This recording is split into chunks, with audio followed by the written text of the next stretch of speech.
Friends, આજે આપણે વટાણા બટાકાનું શાક બનાવીશું। તેના માટે કઢાઈમાં તેલ ઉમેરીશું।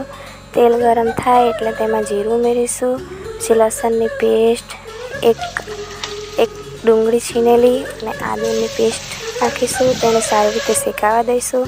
ડુંગળી શેકાઈ જાય એટલે એક ટામેટું છીનેલું ઉમેરીશું। તેને પણ સારી રીતે શેકાવા દઈશું। પછી તેમાં લીલું મરચું નાખીશું। તેને પણ સારી રીતે શેકાવા દઈશું। પછી તેમાં લાલ મરચું, હળદર, મસાલો નાખીશું। તેને પણ સારી રીતે મિક્સ કરશું। પછી તેમાં વટાણા અને બટાકા નાખીશું।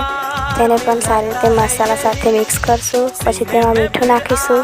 મીઠાને પણ મિક્સ કરીને તેને થોડીવાર માટે ઢાંકીને થવા દઈશું। થોડીવાર પછી જો આપણો શાકમાં મસાલો સારી રીતે મિક્સ થઈ ગયો છે, હવે તેમાં આપણે ગરમ પાણી ઉમેરીશું। પાણી આપણા માપ પ્રમાણે નાખવાનું છે। પછી તેને 10 મિનિટ માટે ઢાંકીને થવા દઈશું। 10 મિનિટ પછી જો આપણું વટાણા બટાકાનું શાક તૈયાર થઈ ગયું છે। Thank you so much for watching guys.